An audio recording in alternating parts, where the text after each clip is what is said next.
about the myth of the live birds when I came here to study as a student, and I worked in a pub and people were talking about it inside the pub. Really random, but people just like to tell each other about the urban myth. I guess it's passed through generations, and finding someone who was new to the area seemed to excite people to have the chance to tell me, to tell their story, and kind of, maybe they've practiced it over the years, but everyone who tells the live bird myth in Liverpool seems to know it in a real kind of dramatic way.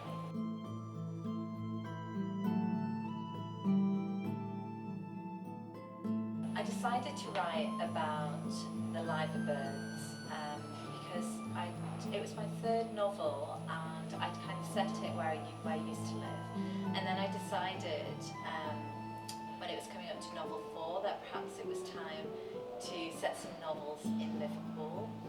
And because Liverpool is such a rich city in terms of storytelling, it seemed obvious to include the live birds within the novel.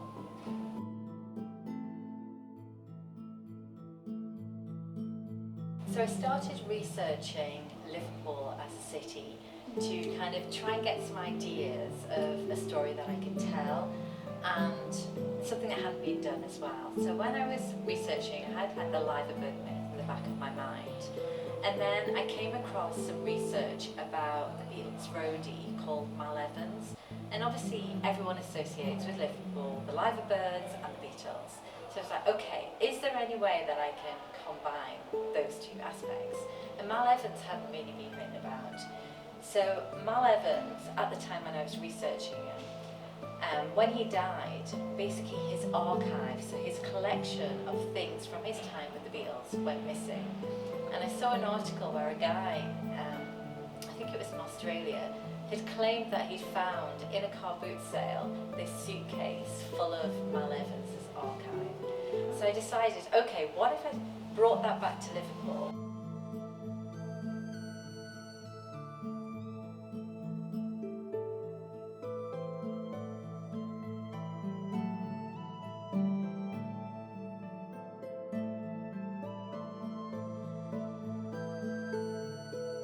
Well, how would it get here? Well, let's say it comes in on a train into Lime Street Station.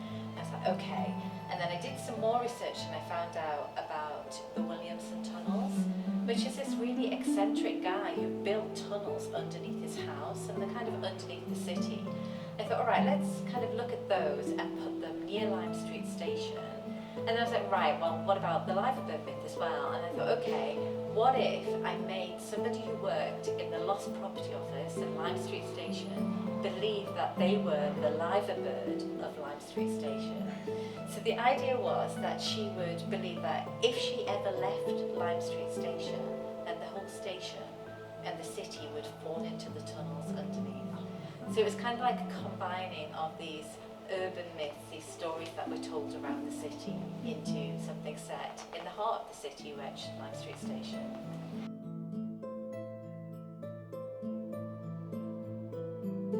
If I'm thinking about an intended message, a decision to include the myth into the story, I think Liverpool as a city being so rich in storytelling, and this idea of passing on these stories through generation, and every time we tell an urban myth we add something of ourselves to it, and I think it was about this sense of wanting to belong, wanting to add to the history of the city.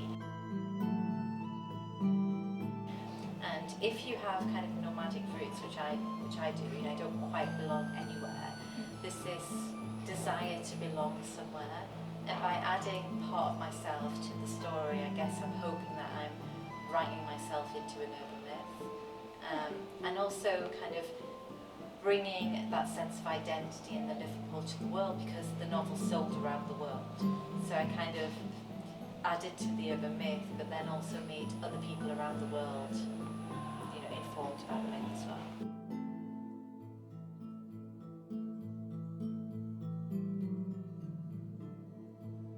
Well, I have my own ideas on this because I moved house recently, and like I say, I'm not from this area, and I moved house and now I live on the river, so my house overlooks River Mersey. And so I did do some research, and I found out that King Henry III, when we were looking at trade seals for the city, they wanted like an emblem, they wanted something that would represent the city. But every day when I look out of my window, I see cormorants. There are 4 of them that nest just outside my house.